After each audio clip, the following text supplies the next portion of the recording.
Layla, I'm pregnant. I gripped the thin purple test stick, fingers white against the flimsy plastic, shaking a little, from shock and another emotion I couldn't quite name. Holy shit. I'm pregnant. And what a time to find out. 20 minutes before my wedding ceremony. The day my family would officially meet my husband, and the future father of my child too, I supposed. Holy shit. I braced a hand against the bathroom vanity's granite countertop. My whole body felt a bit rubbery. Pregnant. I was pregnant with Vasco's child. What a trip.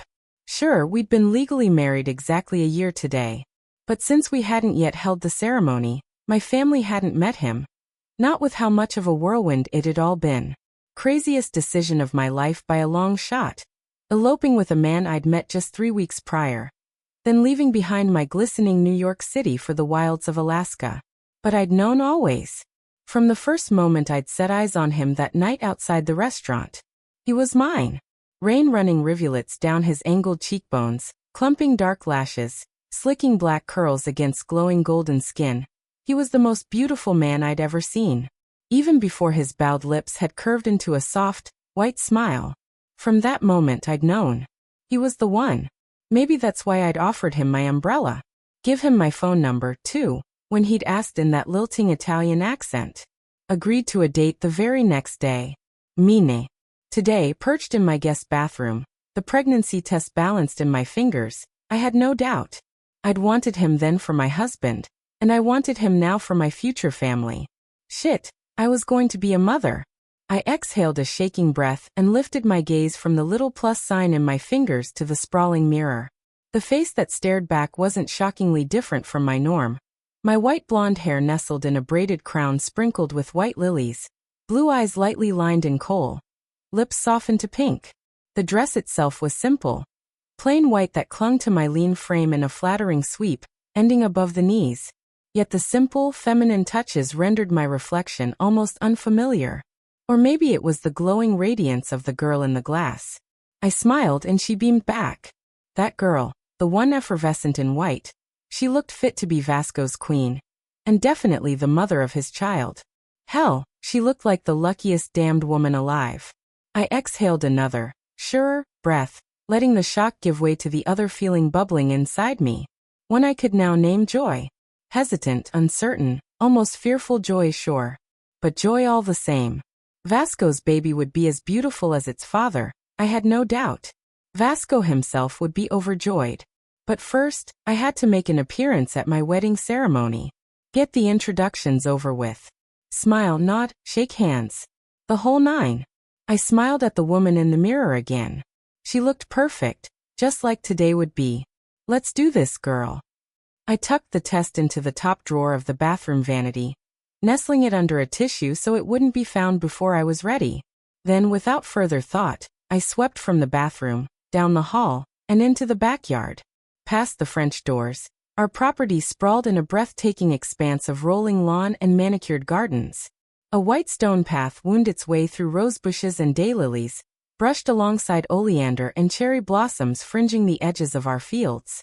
Behind it all, a backdrop of ragged mountains tore through the sky with the elegant violence only nature can achieve. She's here.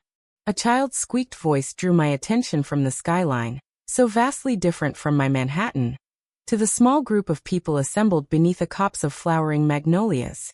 Layla. A smile bloomed over my face at the sight. My feet carried me down the white stone without hesitation towards the waiting group.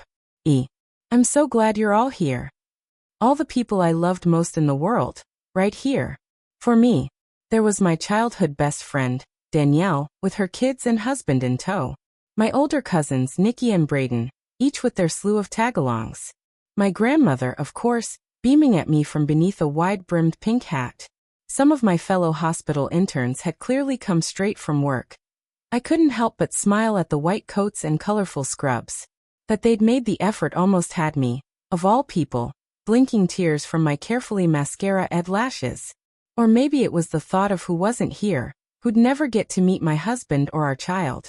My throat tightened against a sudden wave of sadness. My late parents would never meet their grandchild. Here's your flowers. Nikki's tiny daughter thrust a bouquet of white lilies up over her head. The wispy blonde 7-year-old shared so few similarities with her big bad buff mama.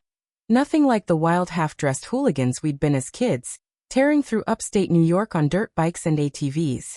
I wondered what of myself I would see in my own child. How much of me, and how much of Vasco? Thank you. I lifted the bouquet from her fingers to inhale the sweet scent of my favorite bloom. Vasco, I'd no doubt, had picked these specially. They're beautiful. A bit sobering, however, was the lack of unfamiliar faces. Vasco had never mentioned his family. Never spoke about them or to them. Never so much as mentioned them. Once, I'd unearthed a photo from his wallet. Every man dressed in neat black suits, a glowing brunette woman at Vasco's side.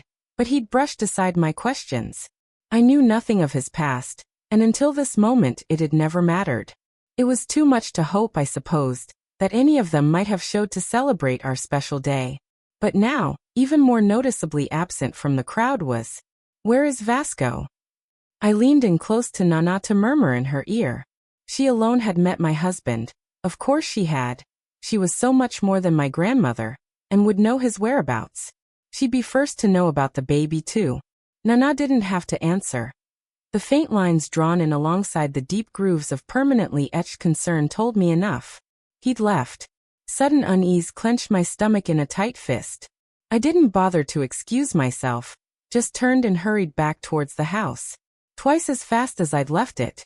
Vasco's Italian heritage lent him no shortage of romantic notions and grand gestures, so for him to be absent at his own wedding, something was wrong.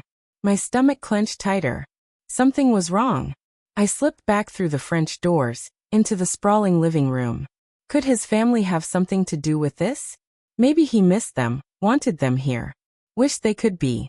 Just inside the living room, I paused. Handcrafted peach tile, vast picture windows framed in dark wood, and soft white walls lent the room a Tuscan ambience.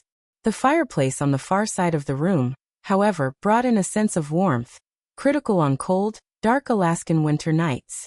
Beside that fireplace, my husband leaned against the carved mahogany mantel, his back to me. A tailored navy suit highlighted the breadth of his muscular shoulders, contrasted it beautifully with the sharp V-cut of his waist. Beautiful. Just like that night in the rain. But this time, I couldn't help but notice the hard-edged bump in the back of his fitted suit jacket. A gun, stuffed into the waistband of his dress pants. A reminder of his ceaseless caution. He always had one in reach, like danger could strike at any moment. As a gun owner myself, it had never bothered me. Plenty of people had guns. Maybe he'd been in the service before turning to business. But today? Today was us. Family. Friends. Not danger. Not here, in the home where we'd raise our child. It struck me, suddenly and sharply, that I didn't truly know Vasco. My husband, the man I'd chosen, married, the future father of my unborn child, was a mystery. Maybe there was a good reason for his family's absence. Still, I crossed the room to him, wrapped my arms around his waist, burrowed my face into his hard shoulder. Mine. If my sudden presence surprised him, he didn't let it show. I melted into his warmth, strength, into the hardness of his muscled body and his familiar smells of sandalwood and cinnamon. Everything would be all right, as long as I had him. The wedding's about to start, my love. We need to. Without warning, he turned in my embrace, pushed me suddenly and forcefully away. The face that looked down on me, the face I so loved, had loved every day since I'd first seen it scrawled in the tears of the heavens like an avenging angel. That face was a cold, empty mask of emotionless lines. Unrecognizable. Foreign. Unfamiliar. A stranger's face. His words, a lance. We should get a divorce. The bouquet tumbled from my fingers, scattering white lilies across the peach tile.